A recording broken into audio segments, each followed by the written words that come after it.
Good evening, ladies and gentlemen, and welcome to the second ever Aleeza Isa interviews. I am, of course, Aleeza Isa. Thank you all so much for your kind messages since the last show. This is Blackburn's very own talk show where we get to talk to some of the most influential people in the town, as well as some mini celebrities, all in the amazing surroundings of the Hornby Lecture Theatre.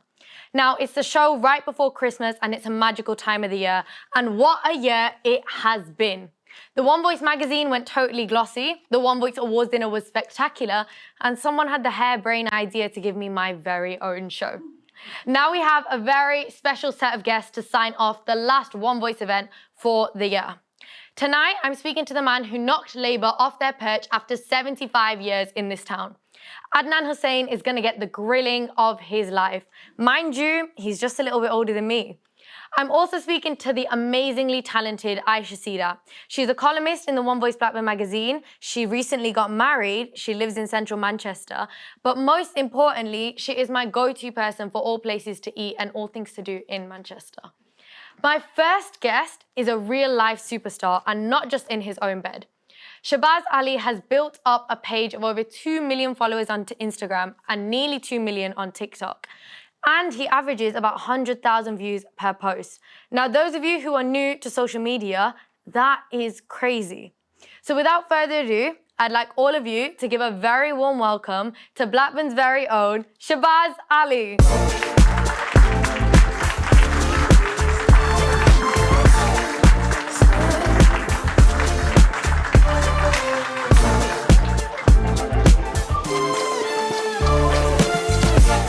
Shabaz, how are you? I'm good, thank you. Thanks for having me. So, for those of you who don't know, Shabaz's TikTok fame comes from putting down rich people. Is that fair to say? I'd say everyone. Rich, pretty, successful. So talk to me about that. Where did that idea come from? Do you know what? I think it started off with frustrations with the...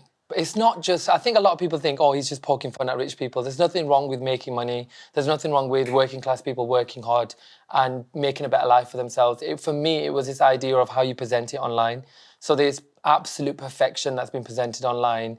And it almost sounds like it's boasting. It's like going past a homeless person in the street going, look at my food or look at my house. It's like that. So I just got really sick of seeing...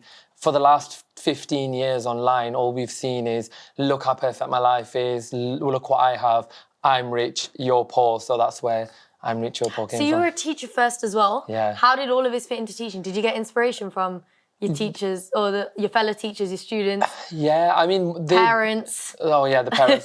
The kids that I taught, to be fair, I'm rich, you're poor came from that because I saw how they were perceiving the online space and how they were really struggling. Some of the parents were struggling to eat, you know, feed their kids or pay their bills, which is some of the things I say in my videos when, you know, when I'm voicing over rich people or, you know, people who are boasting. I'm like, look, I've got a brand new bag and you can't even put electricity, pay for your electricity or feed your kids. It's satirical, but there's an underlying message to it. And it did come from young people who I saw who had next to nothing and were aspiring and watching these people online presenting themselves as perfect when we all know it was fully glossed over. They've got production crews, they've got camera crews, they've got everything. But we're seeing them like, oh, just making a video woke up like this. But they didn't wake up like that. They've got... You have nearly 2 million on TikTok. Was there a specific moment when you looked at that and you thought, because you're not a teacher anymore, No. Was there a moment where you thought, oh my God, this can be a big platform for me? Do you know what? No, I never did. I just... Not even your first 10,000? No, because I still taught alongside it. I only just stopped teaching over the last couple of months because I'm going on tour, so I think I wanted to be able to focus on both of them equally. And give both of them the best thing I could possibly do. So, like, I wanted to make sure if I'm doing teaching, I'm doing it well. If I'm doing social media, I'm doing it well. So I thought, let me take a break from teaching. But no, I don't think I've ever gone... look how many I've got. I don't think I even realised. I can't believe you don't do that because No, I think I speak for everyone who has a social media account and has around 500 followers that I think, oh my God, 500 people follow me. Yeah. Like, no, you don't ever have that moment with over 2 million? I don't think I have. I give my energy out so much because and my friends all take the mick. They're like, you don't realise that you have such a big following. Like, I'm walking around Asda as if like, because I am just a normal person from Blackburn, you know. Well, Blackburn, in Blackburn, everyone knows everyone, right? Yeah, so how many pretty times do you get recognised? Quite a lot. But I think in Blackburn, people are like, well, he lives around the corner, it's fine, I can just see him. I see him all the time, so they don't really care. They're like, literally. It doesn't matter that you're famous. Yeah, like, you're here, you know, you see me. There's nothing much to it. It's like my school kids, they got sick of it. They were like, yeah, we see him every day, he gives us attention, so it's not like he's... You taught chemistry before as well. Yeah. So were you an eccentric teacher? Did they know you as a TikTok Absolutely, yeah, they did, yeah. And I've always been... Did you ever bring TikTok into school? No, because we weren't allowed to. No, I was always a real wacky teacher and I love teaching. You teach sciences, you have to be eccentric. You gotta be, don't you? Yeah. It's a boring subject. No, it's not boring. It's not as boring as maths. So you get a lot of, well, I mean, I've seen some of the comments on your posts sometimes, and in lots of different areas of social media, hate comments can be brutal. How do you deal with that? I just use what the platforms have given me. So, you know, there's so many filters and blocks and privacy settings that people tend not to use or know about, and know that, you know what, you can block certain keywords. You can, if you don't want to see a comment, put a keyword in and it'll block the comment for you. I never have to put up with it. I don't have to put myself through it. And the other thing is, just don't pay that much attention to it, or don't give it as much value as it needs to. So... But I tend not to get a lot, so that's always nice. Well, I mean, you have your filters on, though. Yeah, so I tend not to see a lot, maybe. Maybe there's people out there like, I hate him, but I'm like, I don't know, I don't see it. What you don't see is not your business. Absolutely, and that's what it is, yeah. So you've hit, I mean, if you don't mind me saying, you got a lot of followers on TikTok, you got a lot of followers on Instagram. What's next? Are there any sort of other areas to explore? Do you want to go into TV, film? I think TV and film is about on its way out, so it's our turn to take the spotlight. It's the online world. I want to do more. The only reason I want to do more is because I want to do more with the world as well. Like the platform's all great, it's all singing and dancing. I get to go to premieres, I get to do all that. But what good am I doing in the world if I don't use that platform? So I'm an ambassador for Save the Children. I do a lot of work, charity work, and that's what I want to do. I want more people to reach. I want to make people laugh, and I want to make more people laugh. So yeah. Well, you have been doing other things because you went on tour with Ilyas, so talk to me about that. I opened for him in King George's Hall across the road, and I'm going on my own solo tour as well. Yeah, which is coming up. Yeah, in February. It's just being able to reach a lot of people with so many messages, and like my commentary is political. There is stuff in there that are conversations that we should be having in a comedic way, because I didn't want to sit there and lecture people. I wanted to make people laugh. So okay, biggest question: who's funnier, you or Ilyas? Me, absolutely. He knows that as well. He knows that. He knows that. That's why so if we get Ilyas on here, he's going to admit that you're funnier. We should do. You've heard it here.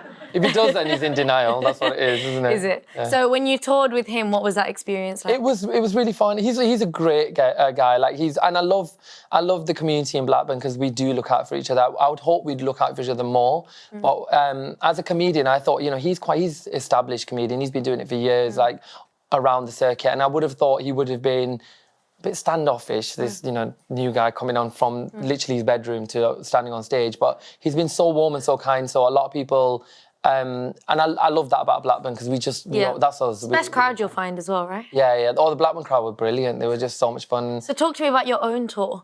Because that's coming up very soon. Are you excited? I am, yeah, because I love taking the mick out of people. So that's what it is. It's like, so if you do come, you know, just imagine you're going to get the mick taken out. It's just a bit of fun. And I think we need a bit more comedy. I think it's such a tough time for everybody in all aspects of the world. I think we need someone just to go up there. And I'm so normal. Like, it's literally like you could be sat with me. And my tour is like that. You could be sat with me and the stuff I'm saying is exactly what you go into the crowd? Because I love watching that. Yeah, I'll do. You can take the mick out of the people in front of you. Absolutely. Like my friends get it all the time. Why not the audience? It's always really light-hearted and it's never harsh. It's never malicious. It's just a bit of fun. And I love my whole social media is all about people and me. So why not the tour be about people and me? So it's people in the audience. Is what I do best in, you know, criticising the internet and rich people and celebrity fashion outfits, and it's just a good night out. So yeah. Have you always been someone interested in comedy? Because I know we talked about you being a teacher, but obviously that means you've had to go and get a degree. So you didn't immediately think after you left school comedy. What was your path into that? I don't think my mum ever allowed me to. She was like, no, listen, medicine, don't be a doctor, and that's it. And I was like, I didn't know there was another career I could do. But no, comedy's always been, I've always found myself, it comes from a really weird place because I was bullied in high school. So it comes from like, a self-defense mechanism. So I think it was poke fun at myself, poke fun at other people, and then if you're laughing, you're not bullying. So it came from that place, but to me, it's become a bit of a superpower. Talk to me about that, about your experience in high school. It wasn't a great time. I went to Beardwood High School, no longer a school, by the way. That's because you were bullied in it. Yeah, I'm that old as well, so it's no longer a school. No, it was, do you know what? Kids can be kids. I'm not excusing their behaviour because I was a kid and I wasn't like that with other people, but people sometimes aren't very nice, and that's what happened. So I learnt that it was a defence thing, which then became a superpower, I guess, and now I love to make people laugh because, without sounding, too soppy, but I don't want them to feel bad. So I'm like, I'll make you laugh, and that's the best way I can do it. And also, it makes me happy. It's a bit of a selfish way because when people are laughing, I'm like loving it. So when they're laughing at your jokes. So do you get butthurt when people don't laugh at your jokes? No, because they do. Oh. No, I'm kidding. That makes me sound really weak. I just mean, most of the time, they do. Do you know what, in all honesty... I don't know what happens when they don't laugh at my jokes. It's never happened to me. No, it's not that. Do you know what it is? I've never... It's funny... Because stand-up comedy can be brutal. Yeah, but I've always found... So I've had to learn to allow people to laugh at the jokes because I tell a story and people find it funny. So I never really realised it was comedy. So imagine, like, with my friends, I just used to tell jokes and people used to laugh. Or not even tell jokes, just tell a funny story and people enjoyed it. So going on stage and doing it, I'm just saying a story and people are laughing and I'm like, oh, I wasn't even being funny. I was just telling, I was really flabbergasted about the fact that my Greggs was cold and people find it really funny. And I'm like, oh, so that's why I've kind of gone, oh, actually, it's comedy. It's more, I am a comedian or I am funny. So when did that decision come that, like, people find me funny, I'm now going to put it on the internet? Because you have a message to spread, as well as also a talent for comedy. Where did you put those two into together? Because I thought, well, if I can make my friends laugh, why don't I try and make a few more people laugh? And then I didn't realise it'd be so big. I was in bed, genuinely just recording You still post in bed? I know, because I don't like it. With your hooded blanket? No, I wish you'd filmed this while I was at home. I could have screened it from home, but I sometimes have to get out of the house now, the bills, innit? But it's when like I say to you, I didn't know I was doing it. I was saying, I did what everyone did. So I followed all the trends and I did all the trending videos and whatever. And I always say to people, do what you love, because it was only until I just said what I wanted to say that it became so big. Whereas I did what everyone else did. Everyone chased the trending topics, the sounds, the songs, and what's new at the moment. I just did what I wanted to do. And that people resonated with. And you turned that into something. Yeah, so I didn't know it was funny. I genuinely thought I was cracking, like, just saying what I wanted to say, and people thought... Sometimes I say sentences, I don't realise I've said them, and then I read the comments, and I'm like, when did I say that? And then I watch the video back, I go, oh, God, because I just say things. The day is coming that you say something that's going to get you in trouble. No, that day is actually coming. No, I'm clever with that, because obviously I've been a teacher for so long, so I've always had to mince my words. Yeah. In a classroom, I can't be, like, saying what I really think, so I've had to learn to... So talk to me about TikTok then. Yeah. My big question, I have a TikTok account. I'm hoping most people in this room have a TikTok account, apart from my mum and dad. Oh, I don't know, looking around, I don't think so. But there's a lot of people like TikTok. What's that? Is it time? But is there a secret to TikTok? Is there a secret to going viral? Oh, I don't know. Because everyone wants to be the next TikTok sensation. But why do we want to be the next TikTok sensation? Because it's cool. Come on, man. You get 100,000 views on each video. You don't think it's a big deal to go viral. No, I know. I want to go viral. It's so easy, isn't it? Because I'm sat here, like, with 1 million followers going, oh, don't worry about it. Well, that's... Subtle number drop. Yeah, but that is 1.7. No, but it's not that. I genuinely... My biggest advice is don't chase fame and fortune and stuff. Just if you have a talent or you are funny, you play a piano, you do makeup, whatever it is, just enjoy what you're doing, because people see that you're enjoying what you're doing. And it's like I said to you, it's very easy for someone who has, it's like a rich person saying to a poor person, don't worry about money. Well, that's because you have it. So it's easy for me to sit here with the followers I've got and going, don't worry about the numbers. But honestly, a lot of young people are chasing numbers. And if you think about where YouTube came from and this online world came from, it came from people sat in the bedroom who put a camera on and just wanted to talk and have fun. We've lost that because we're all trying to chase, like, I want to be famous, I want to be rich, I want to buy a Lamborghini, I want to go on holidays to Dubai. Well, don't chase that. Have fun. And if that comes alongside it, brilliant. Do you ever miss your teaching job? I love teaching. I still class myself a teacher. I do, yeah. September came, and honestly, when September came, I didn't know what to do with my day. I was like, I should be lesson planning, I should be prepping. What am I doing? I just woke up on a Monday morning and I was like, What do I do now? I think everyone's jealous of that in this room. Yeah. To wake up on a Monday morning yeah, and to think I've got nothing else to do. Yeah, no. But then it's a bit boring. It's not always. I think a lot of people think social media is really glamorous, and it's Well, is it not? No, it's quite lonely. Like I don't meet people. It's hard to have this conversation because when you have a big following, people are like, I sound unappreciative, but I'm not. I'm really appreciative of the platform and the things I get to do. But there's a lot of times where it's just me on my own and four walls, or I'm meeting people who I don't know. They're not my day-to-day. It's not, Karen who sits in the office or, the receptionist or whoever, people that I see every day. It's different people every day. And these people are doing their job. So once I leave, it's just me in my car, me back in a hotel room, away from my family, away from my friends, away from Blackburn, which I hate doing. Like, I hate leaving Blackburn to go and sit somewhere. And really? You hate leaving Blackburn? When I was 17, But social media and Blackburn in my head have never gone hand in hand. But I know. But when I was younger, I couldn't wait to get out of this town. But as an adult, I love this town. Like, I am so proud to be from Blackburn.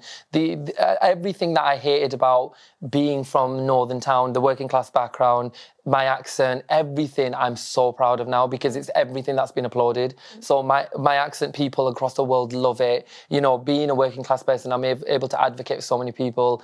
Everything that we are shamed for, I've been able to switch on its head and gone, it's our thing, it's our power, it's what we can do with the world. So I will always be a working class person. I will always be an Asian. I'm always going to have an accent. So it's fair to say that a lot of your comedy comes from your own personal experience. 100%. Whereas rather than high school as well as where you grew up and everything, everything that I've done has come from my experiences, and I think that's why I say people tend not to do that. They tend to go what's top, what's trending, rather than going with what am I, who am I? And a lot of younger people are going into social media and going, let's follow something, and then forgetting, well, who are you at the end of it? Because honestly, tomorrow TikTok, the UK, Adnan could ban TikTok, right? And what would I do if they banned TikTok, banned Instagram? Who am I after that? Yeah. If somebody you're going back to being a teacher, it's all right. But I have that. Yeah. I have that. Whereas if you now, let's say you became really famous on social media, have you had a chance to discover who you are, what you want to do, what your passions are?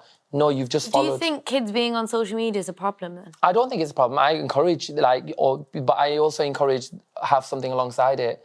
Have something that is also yours. My degree is mine. No one's taking that away from me. The education I've had and the experiences I've had, no one's taking that away from me. Social media, someone could take away from me. You know what I mean? They can. Instagram could ban me, block me, whatever, and then who am I? Who's Shabaz? Who's Shabaz Ali instead of Shabaz says? So it's really important to discover that before you go on. And like I said, enjoy yourselves, have fun. Life's far too short to be chasing money and fame and stuff like that. Just enjoy what you do. And if people jump on and come along, then brilliant. If they don't, then that's their loss. Okay. Finally, I just want to talk about the book because it's made my table look so nice and colourful. So talk to me about the book. How the hell do you go from being a chemistry teacher to now having 2 million followers on Instagram and writing your own book? Do you know what? Honestly, I started making notes. I wanted to do a video on the stuff I talked about in the book, and then started making notes. And I thought, wouldn't this be interesting as a? I just had a stack full of sheets, and I was like, what if I just stapled them together and just turned it into a book? So that's literally what it was, just my inner workings of my mind into a book. And you say it's colourful. I picked that. I literally looked at 15 million swatches because I was like, this blue isn't blue enough. I want this. So it was, I just wanted to, there were so many things I wanted to say about behind the scenes social media stuff that I thought was really important to get into a book, and also to encourage people to read. Blackburn isn't a reading population as much as they could be. And I wanted to encourage more people to buy the book, read. It's so accessible to everyone because anyone can pick it up and read it. And it's also got some really important messages about, the whole thing is celebrating being ordinary. Like, just your ordinary is being fine. You don't have to be something other than who you are. And social media shouldn't be made to make you feel bad. That's what it's all about. So, ladies and gentlemen, please give a round of applause for Shabaz Ali. Well done.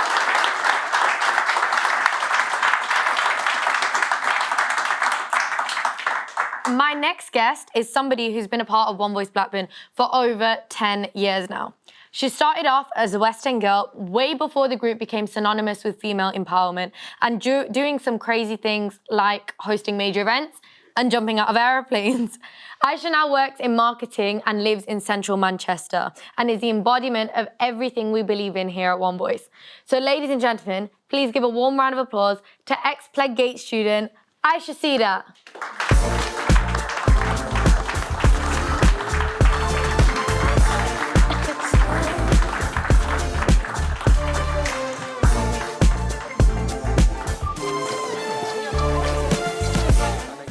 lovely to see you. Yes, you too. So you were born in Zambia, not in Blackburn. Tell me, do you have any memories of West Africa? You know, Aleeza, I don't, to be honest. I I messed only up my first question there. Sorry. I only have like kind of glimpses, like moments and incomplete stories that like I kind of remember this, but I'm not sure if I've remembered it correctly. Like, you know, I remember the day my sister was born. Was she born in Zambia or Blackburn? Yeah, she was born in Zambia. Oh, okay. And I spent the night with my grandma. And like, it was really an interesting story because that's all I remember. Was Okay, that I so shared a talk bed with my to grandma. me about after you moved away from Zambia. How were you introduced to One Voice? Because we're going back, how many years? 10 years? Is it 10 years on the dot? Oh, don't make me do maths. Don't make me do maths. I didn't get the memo, see for that. I didn't prep. So tell me, how were you introduced to One Voice? So I went to play gay and my neighbour, she was called Mari Mahmood, and she knew that I was interested in a kind of charity work and group work, and she had this brilliant idea of starting her own group. So she just came to me and said, you know, I feel like you would fit in with it and come along. And I went to the first session and it was just me and Maria and her 3 friends. That's how small it was? Yeah, and they were all older than me. And we had no idea where this was going or where we wanted to take it. But it was literally just like, we have a vision, we have a dream. Yeah. So talk to me about growing up in Blackburn. Because you were born in Zambia, but you grew up here. How did One Voice and Blackburn interlink and change you as a person? I feel like Blackburn has such a good community. And one thing that I think is really big about Blackburn is everyone is so aspirational and there's so much talent in this town. It's crazy. Like, for such a small town, we have billionaires, we have TikTok celebs, we have young people hosting. You went whoa at the word celeb. You know, like, there's so much talent in this one tiny town. And I feel like that really shapes you. Because you said something similar as well, Shabaz, about Blackburn and how you both were proud to be in Blackburn. But actually, you don't live in Blackburn anymore. She's so proud to be from here. Yeah, but you moved away. Brilliant. I love this town, but I'm going to go live in Manchester. It's great, but from a distance. Yeah, exactly. Like, what do you mean, exactly? you can't have too much of a good thing. Yeah, Too many cooks spoil the soup. That's Stop it now. That's it. Too much of a good thing. But do talk to me. Why did you move away from Blackburn? Mostly because of the commute. I was commuting pretty much every day and I was just sick of it. I didn't want to be in the car for that long. And I feel like I just got married and I feel like you just need some space to find yourself as a couple. And all I've known is like town life. You know, I'd never really lived in a city. Was it a shock before. to go from city to Yeah, it's crazy. Shops open after 5:30. It's like, what? I can go to TK Maxx at 7 p.m. Like, that was the first day I was like... Takeaways are open all night. Yeah. They're not any good though, outside of Blackburn, let's be honest. Terrible, absolutely terrible. Trust me, nothing beats like a griller burger. Is that griller? Is that your favourite one? Nothing beats a griller burger. Well, what about you, Shabaz? Because you mentioned that you moved out of Blackburn, then you came back. Yeah, I moved when I was 18, and like I said, I was like Aisha say, no, I want to get out. I don't want to be here anymore. I hate this town. Is that what you say? No, that's not what she said. No, but I was like, I just did. Yeah, I don't know. I was young and I wanted to experience the city life, but ultimately, I just wanted to come back to the quiet town. Like I'm fine with everything closing at 7 o'clock. And the takeaways are better, aren't they? It's not 7 o'clock. It's 5 o'clock. It's not 7 o'clock. I'm fine with that. Like, I'm so happy with when I go out of here. It's nice and quiet. The hustle and bustle of London and city life is too much. And traffic. It's you talk to my dad. He hates traffic. He won't drive me anywhere past 5 o'clock. Yeah, fair enough. I feel like it's nice to have something to do outside of work that isn't just go home and watch TV, which I like.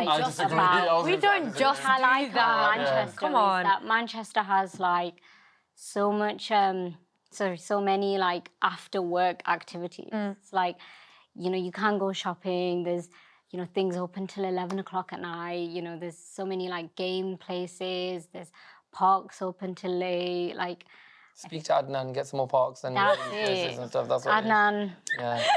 When Adnan comes on, we'll be like, listen, what we've Prepping the decided. stage for him. He's not even got here We've yet. decided we want more parks, we Yeah, want things that's open it, later. exactly. Forget the roads and forget everything else. We want parks and things Well, open actually, later. I do have a thing about the roads, and we're speaking to you after. Roadworks. I've already Oh, they're had not as one bad as London. request. London and Manchester. Manchester Oh, roadworks are. dreadful. Right, we're not talking about Adnan anyway. He's not sorry, even here yet. So, Get do in. you have any specific stories about your time as a WEC that continue to resonate with you today? Once that are audience appropriate. Well, there was one time we went to London as a WEGS trip, and that was like one of the first few times that we left Blackburn as WEGS, which now you guys are like going abroad, like back in New the York, day. yeah. Back in the day, it was just a struggle to get to London, but I was WEGS lead, so I was supposed to be responsible and in charge. But I never wanted to lead like that. I never wanted to be like a teacher. I wanted to be like sorry, I use that term derogatory. Sorry, teachers are bad. I wanted to be like a sister, you know, like a guide. So I would kind of encourage them to like travel on their own, get the tube on their own and stuff like that. How old were the children? Like 15, 16. But I think they can do it. Kids can Okay, well, I'm 16 and I've got my own And you can show. go to London on your own. My parents would never let me go to London on my own. But that's because I walk into lampposts. That's because they don't know you're in London on your own. Sorry? They don't know you're in London on your own. Oh, you weren't telling their parents that even better then. So No parental consent. yeah, that's it. So we Did were. not parental consent in them days. Oh, wow. How far back are we going, Aisha? What year are we talking? How old are you? now? Come on. 2016 feels far enough for me, man. So yeah, we were in London, and I was sharing a room with one of the WEGs, and opposite us was another adult who was actually in charge. And the whole night we were having races up and down the lobby. In the hotel? Yeah, in the hotel. We were having races. And then she like knocked on the door. She was like, some of these WEGs, honestly, they are making so much noise. And I'm like, I know, God, tell me about it. So you blamed it on them? Dreadful. And she was like, you'll have to tell him off. I was like, yeah, no, you go to sleep. I'll tell him off. And then one night we had like a sleepover. We all got into one room and we pushed all the beds together and we were playing Truth or Dare, and we dared one of the girls to go down to the receptionist and say she's seen a ghost in her room, and one of the WEGS girls would be in there dressed like a ghost. Oh my God. And then I was like, yeah, this is really funny. I think we should all do this. Like, this is great. I definitely should have been more like girls. Let's be responsible. So then what happened? It was really funny. It was really, really funny. The receptionist got a heart attack and then they were like, hey. Yeah, and then the day after, like in the morning, we were having breakfast. kicked you out the and hotel? They were all telling each other like Yeah. what happened. And Zaf was there like with the suitcases, like, what's going on? Why is everyone kind of looking at us?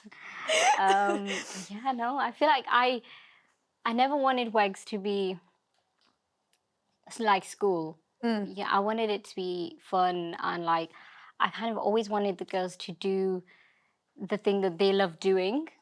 And so like I always tried to encourage them. So WEGS had a to- big influence on you. Yeah, I always tried to encourage them to, you know, have a bit of fun. Sometimes Sometimes a bit doesn't too go to much. plan. Yeah, sometimes a I bit thought it too was supposed to be educational. much. No, So WEGS has changed and developed a lot definitely. since you were part of WEGS. And it's been a while. Oh, how long has it been since you last been in Blackburn? Do you feel like the town has changed and developed since you left a lot? I only left in Jan, so but I did move away for uni. So I do feel like Blackburn has got more diverse, which is good. I think that we're opening more restaurants, which is interesting. Not enough takeaways still. We've got plenty of them. I don't think we need any more. No, but like, why do we have some like high-end restaurants now? Like, What's high-end? Toros? High-end? Yeah. All right. Milo. Yeah, Mile Lahore, like. I thought you want to go into Mile Lahore. It's not high-end. Back in the day, This we is just going had- on the internet. Oh, sorry, yeah, I love Mile Lahore. I do genuinely love it though. I'm not gonna You've lie. been Sorry, so listen. many I love times. Mile Lahore though, I'm just saying. Well, back in the day, we just had like kebabish and like, what was it? Was it called the Woodlands? I don't know. I wasn't No, here like, back in the day. Now, like, I'm Back 16 in the years day, she was old. just born a couple of months ago. she's a baby. Yeah, Leave no, her fetus. alone. Okay, baby. Guys, fetus. Fetus. Well, ladies and gentlemen, please give Aisha Seedat a very warm round of applause.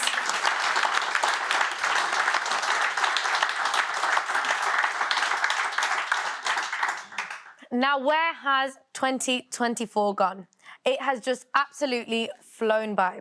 We had a general election this year where Labour achieved one of the biggest landslides of all time. They won in places where there had never been an MP before, and they took back the Red Wall. They basically annihilated the Tory party in virtual oblivion. It was a total victory for Labour, but not in Blackburn.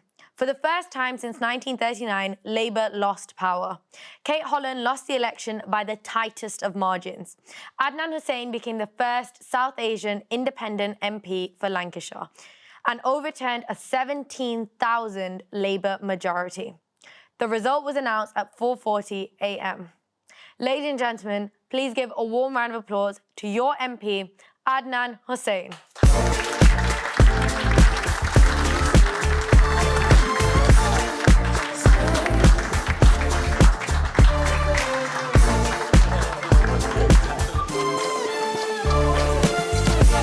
Adnan, hi. So, if I'd have told you 1 year ago today that I would be sat with you and you'd be the MP of Blackburn, what would your response have been? I'd say you're having a laugh. That's it, really. There's nothing else you Nothing would else, yeah. Zero. Well, you were a solicitor first, right? So it wasn't always in your kind of end goal to be a politician. No, I'd been focusing on my legal career for the past 13, 14 years. Became a partner of a law firm, a solicitor, a High Court advocate. I'm also a barrister, so I'm a dual qualified lawyer. And now I'm an MP. So obviously I had a career path, a goal, a trajectory that I was on. But I've taken a slight diversion. A little, small. So when that election result came out in July, what was that initial reaction? What was that first thought at 4:40 a.m.? Being honest with you, at 4:40 a.m., the result was announced. I was pretty much in a haze. Hadn't slept for nights, hadn't ate properly for nights. The election was quite a feisty election. It took everything out of me. It truly kicked in when I drove into the Palace of Westminster. And as I was driving in, I was telling myself, actually, this is really happening. And there was a part of me that had panic because I've not been a politician before. I'm not a career politician. The panic was a sense of responsibility that this is actually happening and you've got a responsibility to represent the people of Blackburn. Was that not constantly pumping through you, though, throughout the election? It still is, to be fair. The responsibility side of it scares me, but at the same time, I'm now managing to relax a little and enjoy the privilege of being in Westminster. Where the clogs of the country are churning and being a part of that. Well, you've made history by becoming the first independent MP to represent Blackburn, and you overturned a very strong Labour majority. But I'm not going to mince my words here. Let's face it, it was the Palestine vote that got you elected. Is that fair to say? Well, look, it's the Palestine issue that took away the majority from the Labour Party. It's people were thoroughly in disagreement with the stance that the leadership had taken.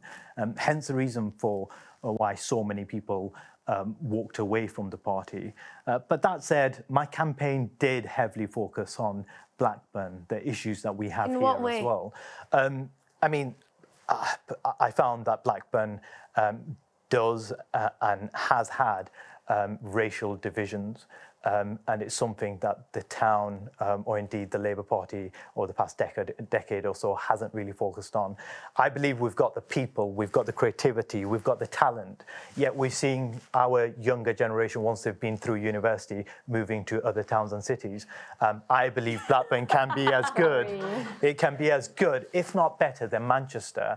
And that's the vision, that's the aim. Well, that's really interesting because I'm 16. I've always lived in Blackburn. I've never lived anywhere else. And I just don't know how convinced I am that Blackburn can give me everything that I need to grow and develop as a person.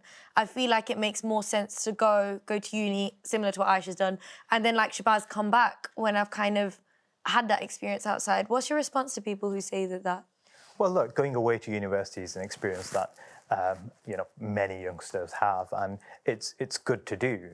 It's always good to. You learn how to do your washing. Yeah. I don't know how to do that right now. I don't know how to do that right now. That's it. It's the only thing you really learned. I just need an air fryer. I just need an air fryer. I suppose that's the experience you need. An air fryer. If you don't go too far from home, then at least you can bring stuff. My back, parents are and not going to do that for me, I know, Shabaz. because you can just come home and say, Mum, can you cook me stuff? She won't open the freeze door it?" for me if I say that. Fine. They've already planned what they Bring want your to do in washing my and just room. be like, Mum. Drop it there. Yeah. That's why I've got to bring my grandma in then. Yeah. That's when grandparents really come in handy. Well, move away, get the experience, and come back to Blackburn. Come back knowing how to wash your own dishes, and That's the skill that's going to turn this town into just as good as Manchester, right? well, that is what's going to hit it. well, it's a start. Yeah. We have to start from somewhere. Washing the dishes is a skill that that we all we need, severely right? lack here in Blackburn, right? Well, I mean, it's a skill that I lacked, and now Until you got married. yeah, she's still making me wash the dishes. Good. Yeah. So let's go back to the election because I wanted to talk about that and I'm going to be very straight, it did get quite nasty at points in time, if you don't mind me saying. What's your response to that? How much do you take responsibility for that? Do you take any responsibility for that? Well, I'm not sure what you mean in respect to responsibility. I'm a lawyer by profession. I'm someone who deeply cares about the law and how we conduct ourselves. Look, the election was feisty. At times it was tough. Emotions were high. But Adnan, police were involved at one point. Absolutely. Members of my campaign team were assaulted, and there was a report made to the police by my campaign team, and that was the right thing to do. That said, during the campaign, I did stress to the inspector in charge, regardless of the results of the election, this must never happen in a democratic society. Whoever wants to stand in politics, whoever believes that they are able and capable to represent a community must have the right to stand. They must have the right to stand without fear and intimidation. And that was the point I've made on record to the police, regardless of the results of this election. People, younger people, elder people, whoever, from whatever community should be able to stand forward and stand in a democratic process without the fear and intimidation that we saw during this election campaign. Who did you vote for? Last election. Sorry, that just popped into my head. But I don't think you're allowed to say, are you? You're not allowed to say. Come on, you can answer that question. Well, I'm not sure if you can say, but I'm going to keep that to myself. You won't tell me. I don't think he's allowed to. You're not allowed to say who you voted for. You've never. Okay, I'll stop. I'll stop trying that. Who did you both vote for? Go on then. I'm going to be honest. I voted for Kate Holland, yeah. I didn't vote for Adnan. I'm sorry. What's your response to them then? How would you now? Because your job now is to unite a community which has been totally split from this election, right? What's your response now, especially to young people who didn't vote for you? Well, look, they didn't vote for me, but we sat on the same couch. We're sat on the same show. I'm your MP now, as the Member of Parliament for Blackburn. I'm your voice, and I'm here to ban TikTok, joking, to bring about to drag you back to Blackburn, to bring about more parks, to get her back in. Look, there's an element of maturity that's needed from everyone. And I don't believe that Blackburn's heavily divided by politics. The election campaign was bad, but people get over it. They get back to their day-to-day life, and I feel that everybody's felt like, right, let's get on with it. I have no issue whatsoever with dealing with anybody, regardless of whether they voted for me or not. I'm the voice of Blackburn, and I intend to be the voice of Blackburn to the best of my ability. You seem really passionate about standing up for what you feel like is injustice. Have you always had that, or is that something that you've kind of developed as you got older? Not calling you old, but... Well, ever since I was a young child, my parents instilled the importance of standing up against wrong, injustice and evil. I remember walking the streets with my father during the Iraq War. And as a young child, you're trying to understand what you're marching against and why, and your parents are telling you why it's important to stand up. Them values have been instilled in me to the point that I've been told that even if it's just you in a room packed full of people, and there's something wrong that's taking place, stand up and call it out. And so ever since I was a child, it's been instilled in me. And so talk to me about your childhood, because you weren't born in Blackburn, but you moved to Blackburn. How was that experience? How was growing up in Blackburn? Well, I was always deeply connected to Blackburn. My father was an engineer here in Blackburn. He spent the best part of 20 years before he fell ill. He worked in Blackburn for that time. I, after secondary school, moved to Blackburn from Pendle, and I studied here in Blackburn College. I've done business here. I've employed people. I own a law firm just up the road. I've spent the best part of 18 or 19 years here in Blackburn, whether through study, work, or having moved here. So I have a deep amount of love for Blackburn, its people. Talk to me about Blackburn College. Where do I start? How was Blackburn College? Blackburn College was amazing. It's helped shape who I am today. And there's a huge amount of credit that goes to the college and the tutors who worked who worked hard in an extremely difficult point and time in my life. I was told that my father potentially wouldn't make it. He was in hospital, and that was quite it was a tough time in life, and it was the tutors in Blackburn College that helped me, that pushed me, that told me that everything would be fine. So there's a huge amount of me, there's a huge part of me that wants to give back to the college. And only the other week, I was with the principal, Fazal Dad, and we were sat there discussing about the college and how it's achieving. And I met one of my tutors, Vicky Wood, and honestly, it just felt amazing meeting her, because I know what she did for me when I was in college. So, is it moments like that that made you feel so connected to Blackburn? Because to run and to become an MP, you've got to have some sort of connection to the town. Absolutely, absolutely. I've put myself forward at every stage, at every step. Within the town, I've been passionately fighting causes, whether it's about, feeding the homeless or East Lancashire Hospice or otherwise. I'd consider myself as a person who's been at the forefront of, many events or major events, whether that's the far right, coming into Blackburn in 2011. I've worked closely with stakeholders on the ground. Well, I want to go into, I know we talked about the Palestine issue briefly. I don't want to talk about that, but a lot of people do kind of think that, well, a lot of your campaign was centred around Palestine, and we have our own issues in Blackburn that also need solving. How are you going to balance both of them? Look, there is no shame in standing up against a genocide. Of course not. And in our educational system, we were always taught, and it was drilled into us, never again must truly mean never again. And I'm proud that through a democratic process, Blackburn has said, not in our name. So when the issue arises in Parliament, Blackburn's Member of Parliament will stand up and speak up against atrocities, wherever they may be, but currently they're in Gaza.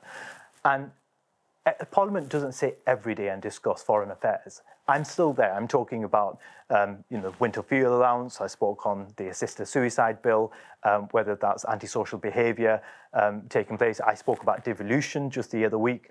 I'm speaking about an array of issues that concern the people of Blackburn, but I will not apologise. I will never apologise for a democratic decision of the people. The people have asked me to speak up against an atrocity. I will speak up against that, but I will never neglect the people of Blackburn whilst doing that. I'm seeing a lot of nods over I'll here. vote for you now, I'll vote for you. change my vote, and you're moving. She's moving back to Blackburn tomorrow. Convinced us. Should we call the interview Get the off now? parks open first, then I'm We'll get that done. And the TK Maxx. We've got Corby. The TK Maxx. And the TK Maxx. Corporate, what park's closed? Corporation Park's open. Whitton Park's open. Yeah, what- but it's unsafe after a certain amount of time. And they're not unsafe in Manchester. Yeah, exactly. Come on now. They have like security, and then they also have like Manchester, Aisha wanted They to have be a security in the park. ranger, What park do you Aisha want to wanted go to be a park ranger. She still What does. park do you want to go to where there's a security? The minute I walk past the park and the security, I'll be like, I ain't going in there. they have events. I'm like, here's some nature and here's some security. They Like, have some events in the park, Oh, you know. right, okay. I mean, Heaton Park has like always has like a light show on, or like So you want a light show in they've Corby? got like pets you can like. have I mean, Blackburn- like we used to have like Blackburn cows Villa. and stuff that you can.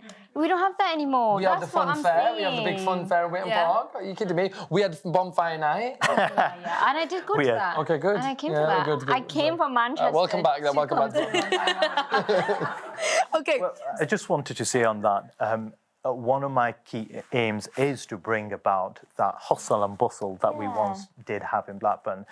Just a few months ago, I met, there was, I heard about a business that was looking to open up somewhere in East Lancashire.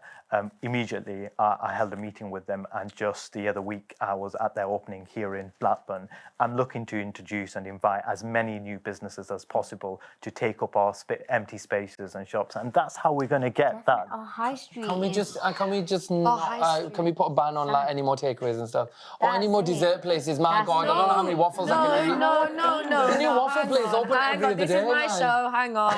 We're not shutting the takeaways down. Okay. don't What want is your a favourite takeaway, Adnan? Well, I'm supporting healthy living. That's it. Get out. Healthy living, but at times when you get peckish after getting back from Parliament and you want to, Oh yeah. and you want How to, we do Add it all the in. time. Yeah. when you want a That greasy, Preston to Euston train, eh? oh well, You know all the Parliament days we do. Yeah, relate. Yeah. So hard. greasy burgers from Dixie or Frango's or a pizza from the Nile. That's a good choice. That's a good choice. There's always a queue out Maybe there. I will vote for you. There is. Yeah. Yeah, they need to move because Well, we've got Philadelphia Hang as well on, she now. wants the hustle and bustle back, and you don't want to wait in a queue. No, it's not that. It's the parking on both sides of the street. Even though they put bollards up, people still park on both sides of the street. That's Blackburn for you. I know, it's That awful. is actually Blackburn. I You've live got to near fix the Cabbage. drivers and the roadworks. Oh, there's so much to do, isn't there? There's so much to do, but He's on it, look, he's on it. It's Give him only more, give it's him only it. been 4, maybe 5 months, but we'll get there. I promise. Okay. We'll do our Got best. 4 I'm holding years. you to that. Got 4 years. What is, though, your plan to make friends in Westminster? Have you made any friends in Westminster? Who do you chill with? Oh well. Anyone to make friends with? There's Come on, there's cool people. a few good ones, isn't it? Do you chill with Zara? Oh well, I've met Zara a few times. Zara's a good person. She seems good. We're going to judge people in Parliament with you now. Jeremy Corbyn seems to be a decent friend of mine. I've got the Independent Alliance. Ayub is great. Iqbal is great, and so is Shawkat. But beyond that, there's so many good people in Parliament, members of Parliament, cross-party, who are willing to support, guide, and help where required, or just be a friendly person. But on a serious note, what is your plan to make your voice heard? Because you don't have the backing of a bigger party. Well, Do you have a plan? I do. Be independent, speak up for the people of Blackburn, not be controlled by a party whip. Now, I'll give you a few examples. I stood up against a genocide, okay? And I know that there may be many other MPs who have not been able to speak up and speak their mind in respect of this because of their parties. Many haven't been able to call it a genocide, although behind scenes they have called it a genocide to myself. The winter fuel allowance. I spent an entire weekend speaking to all people who are affected or who were going to be affected by the policy on winter fuel allowance. Over 10,000 elderly people here in Blackburn were going to be affected. I stood with those people whilst many people on the opposite benches could not stand with their constituents. Have you been heckled at? Because of party whip. Have you been heckled at yet? Yes. We know what being heckled that- is. You that- didn't mean Honestly, they're like baboons. He's very familiar with I it. went there and honestly, I was watching. Well, you them went to what- Parliament? I went, yeah. I was sat in the press gallery and I was every 10 seconds. What is that all about? I've never known any other place where somebody's talking and people are going. You're a comedian. It happens at your shows The all only the other time. time you do that is in the school canteen when somebody drops something and you're like, hey! That's it. Honestly, it was so. Have you been heckled at? Talk to us about getting heckled. Well, that heckle wasn't so bad. It wasn't like that then. The first time I was heckled was during the sister dying debate, and it was quite an experience, actually.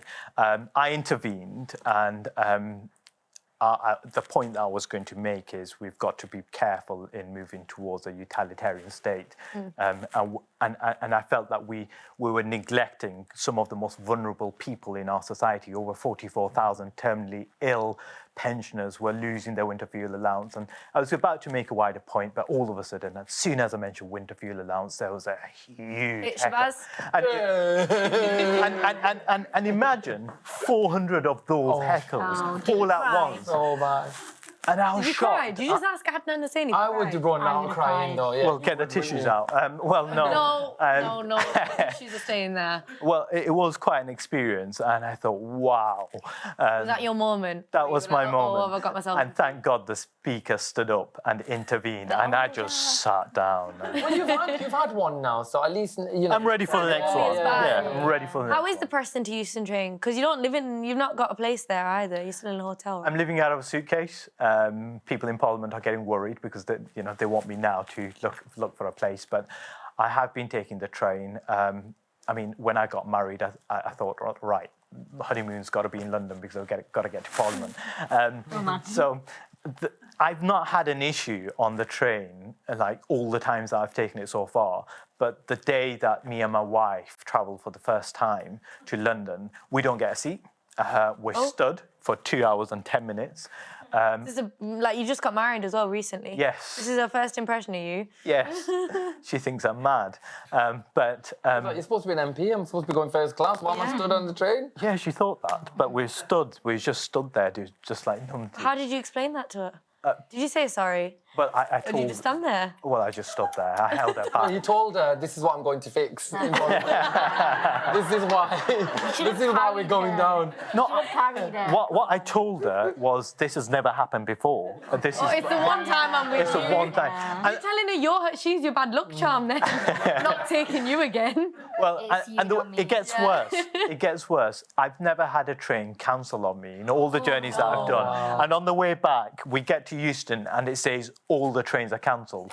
And we stood there, and luckily I saw Bob Eastwood, who used to be a chief inspector here in Blackburn and a candidate for the Tories. He was stood there, and we Saeed Usman, who was part of Blackburn Council, and we just stood there. And I said, "Well, my wife's having a lovely experience," and we stood there for a few hours talking about all sorts. But yeah, it's not been a great experience since I got married. It'll get better. I don't know. I don't know what to tell you. I can't tell you. You can't even move there because then everyone will be like, why are you living in London if you love Blackburn so much? Yeah. It's like how we all looked at Aisha when she said Yeah, that. it's like the amount of bullying she's had. Because it's like, I can give you some tips on how to handle these two. It won't just be us, I promise. You don't have to worry about us. Ladies and gentlemen, that is all we have time for. So can I please have a warm round of applause for all my guests? Well done. Thank you. One more time for Adnan Hussain, Aisha Seedat, and Shabaz Ali. Again. One wasn't enough.